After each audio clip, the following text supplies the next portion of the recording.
Les droits des femmes, de Daumier à nos jours, une exposition itinérante à louer. L'affaire Weinstein éclate en octobre 2017.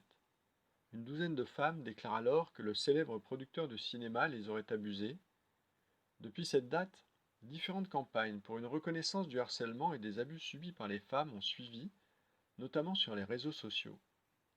La journée du 8 mars permet de rappeler que les violences faites aux femmes tuent 130 d'entre elles chaque année en France, que les inégalités salariales entre femmes et hommes à travail égal restent considérables, que des jeunes filles sont encore mutilées dans leur chair au nom de pratiques culturelles ou religieuses ancestrales. Dans la vie politique et économique, les postes à responsabilité demeurent l'apanage des hommes.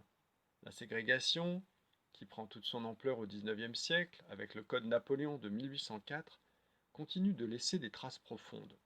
Dans bien des domaines, les femmes restent des citoyens de seconde zone.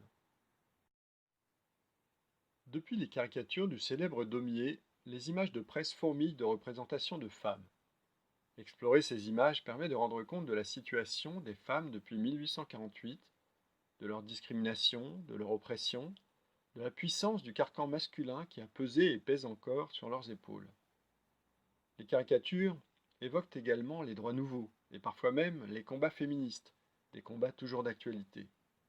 Droits des femmes, droit de vote, inégalité salariale, violence, prostitution, divorce, revendications féministes. L'exposition combine des images tirées de la presse illustrée depuis le XIXe siècle et des dessins d'humour réalisés ces dernières années par la dessinatrice de presse Camille Besse, qui travaille notamment pour les journaux Cosette, L'Humain Dimanche ou encore Pèlerin Magazine. L'exposition, conçue par Guillaume Doisy, comprend 26 panneaux à imprimer sur le support de votre choix et à vos frais, au format A3, A2, A1 et jusqu'à 1 mètre de hauteur. N'hésitez pas à nous contacter pour obtenir un devis.